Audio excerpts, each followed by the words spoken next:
I still remember the moment the entire restaurant seemed to fall silent. She stared at the menu with trembling hands, her smile slowly disappearing as tears gathered in her eyes. Then, in a voice barely louder than a whisper, she admitted that she couldn't afford this date. In that single heartbreaking moment, everyone around us expected embarrassment, judgment, or an awkward goodbye. Instead, what happened next changed not only her life, but mine forever. If you believe kindness can change lives, forgiveness heals broken hearts, hope should never be abandoned, and everyone deserves a second chance, please take a moment to like this video, leave a comment, share it with someone who needs encouragement, and subscribe to our channel to become part of our growing community. Some moments arrive without warning and quietly divide a person's life into two parts, everything before, and everything after. That afternoon had begun like hundreds of others. The sun was bright, children laughed in the nearby park, people hurried along busy sidewalks carrying coffee cups and shopping bags, and the city looked completely ordinary. Yet hidden inside that ordinary afternoon was a story neither of us could have imagined. My name is Everett Caldwell, and for years I believed success was measured by numbers. My architecture firm had finally become profitable after years of endless sacrifices. I drove a nice car, owned a comfortable home, and had everything that looked impressive from the outside. Friends admired my achievements, but none of them knew how quiet my house felt every evening. My parents had passed away years apart, my engagement had ended after my former fiancée admitted she loved the version of success more than she loved me, and work slowly became the only place where I felt useful. One afternoon, after another exhausting client meeting, a colleague insisted I try something different. She convinced me to create an online dating profile, saying I deserved companionship instead of endless blueprints and business contracts. I resisted for weeks before finally agreeing. That decision eventually introduced me to Clara Whitmore. Her profile was unlike anyone else's. There were no glamorous vacations, no expensive outfits, no carefully staged photographs. Instead, there were pictures of community gardens, old bookstores, rescue dogs, and handwritten notes about appreciating ordinary days. She described herself as someone who believed every person carried invisible battles and deserved compassion before judgment. We exchanged messages for nearly 3 weeks. She never asked about my income. She never cared about my business. Instead, she wanted to know what childhood memory still made me smile, what music reminded me of my father, and whether I believed people could truly forgive themselves after making painful mistakes. Those conversations felt strangely comforting. Eventually we agreed to meet for lunch at a cozy family-owned restaurant famous for homemade bread and simple comfort food. When I arrived, Clara was already sitting outside beneath a large maple tree, reading a worn paperback novel while sunlight danced across the table. She looked almost surprised when I recognized her immediately, as though she wasn't accustomed to being noticed. She smiled warmly, but I also noticed something fragile hidden beneath that smile. Throughout lunch, conversation flowed effortlessly. We laughed about embarrassing childhood memories, compared favorite authors, discussed volunteer work, and shared stories about our families. Hours seemed to disappear. Then the bill arrived. Before I could reach for it, Clara quietly opened her small purse. She froze.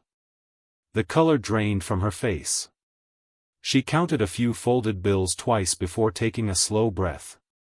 Without looking directly at me, she confessed that she couldn't afford this date because an unexpected expense had emptied her account that very morning. She apologized repeatedly, explaining that she had intended to pay for her own meal but had underestimated how little money remained after paying for medication for someone she cared about. Several nearby diners glanced toward our table. Embarrassment filled her eyes. She looked as though years of pride were collapsing in front of strangers.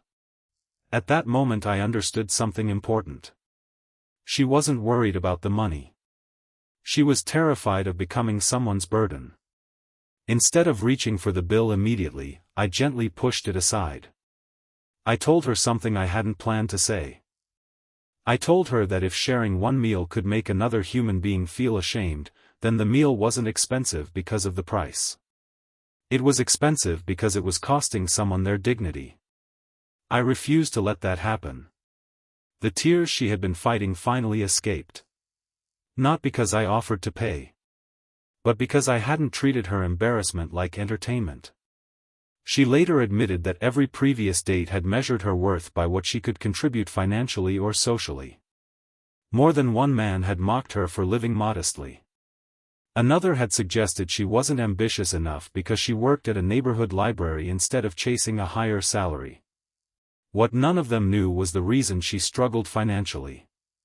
After lunch we walked through the nearby botanical gardens beneath warm afternoon sunshine. Slowly, piece by piece, she shared her story. 5 years earlier, her younger brother Owen had suffered a devastating workplace accident that left him unable to continue his career. Insurance disputes delayed essential support for months. Medical bills accumulated rapidly. Their parents had already passed away, leaving Clara as his only family. She quietly sold her car. She moved into a smaller apartment. She accepted fewer comforts. Every extra dollar helped keep Owen's rehabilitation moving forward. She never complained. She simply kept choosing someone else's future over her own convenience. Listening to her, I realized I had mistaken wealth for security. Meanwhile, she possessed something infinitely rarer: purpose. Over the following months our friendship deepened. She introduced me to the library where she worked, a cheerful place filled with children discovering stories for the first time and elderly visitors escaping loneliness through books. Everyone knew Clara. Not because she sought attention. Because she remembered everyone's names. She quietly paid overdue library fines for struggling parents. She repaired damaged books herself rather than throwing them away. She organized free reading afternoons without expecting recognition. Watching her transformed something inside me. Success no longer looked like the balance sheet waiting in my office. It looked like a woman helping a frightened child discover confidence through a storybook. One afternoon I visited Owen during his physical therapy session. He welcomed me with humor despite obvious pain. Only later did I learn something that completely stunned me. Months before meeting me, Clara had secretly declined a promotion because it required relocating to another city. The higher salary would have changed her own life dramatically, but accepting it would have forced Owen to restart treatment with unfamiliar specialists. She never told anyone. She simply stayed. Not because she had to. Because love made the decision for her. That realization haunted me for days. I began questioning every definition of success I had accepted throughout adulthood. Eventually my architecture firm accepted a project designing a new community education center. Instead of chasing maximum profit, I proposed incorporating accessible learning spaces, reading rooms, therapy facilities, and family gathering areas inspired by everything I had observed through Clara. Several investors criticized the reduced financial return. For the first time in my professional life, I didn't care. Buildings, I realized, should improve lives rather than merely impress clients. Months passed. One bright afternoon, while helping organize a charity book festival, unexpected disaster struck.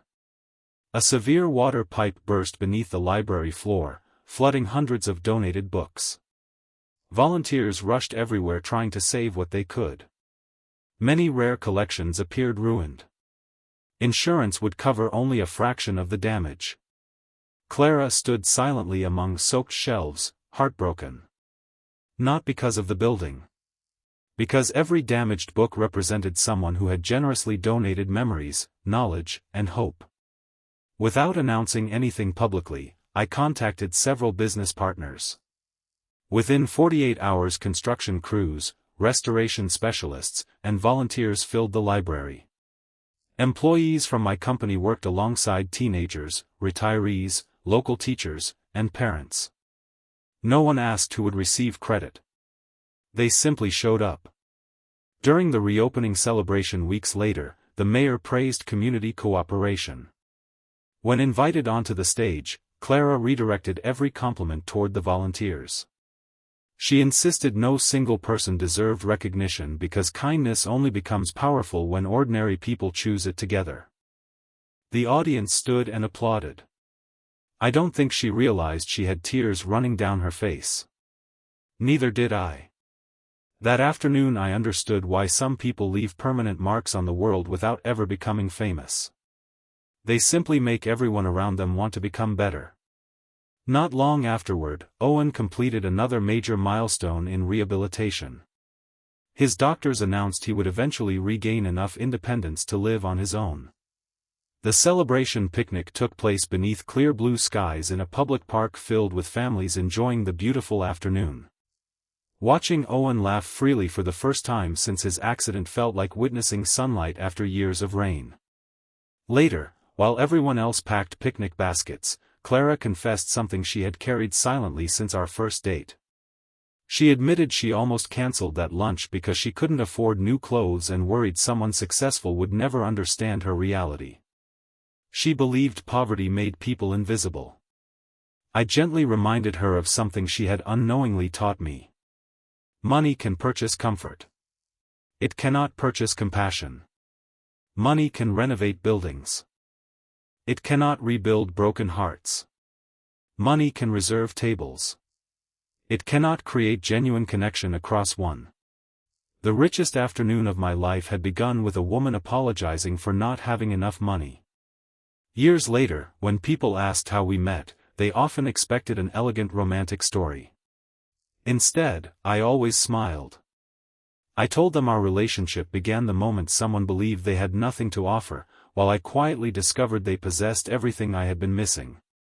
Before we reach the end of this journey, I want to ask you something from the heart. Please leave a meaningful comment sharing one act of kindness someone showed you that you will never forget, or tell us how you believe compassion can change a person's life. Your story may become the encouragement someone else desperately needs today. Life continued moving forward, just as it always does, but it never looked the same again.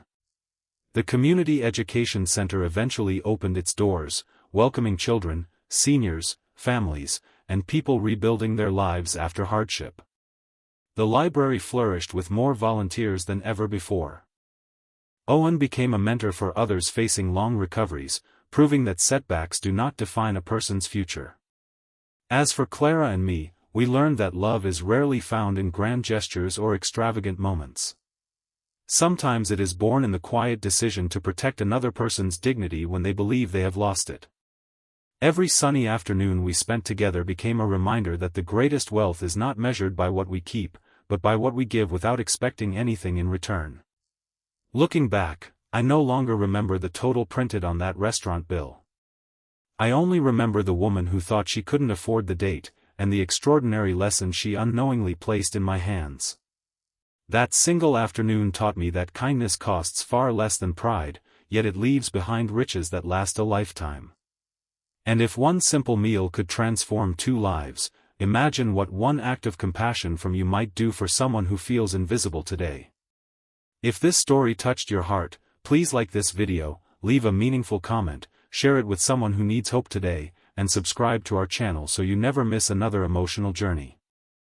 May you always remember that the greatest gift you can offer another person is not your money, your success, or your achievements, but the kindness that reminds them they still matter.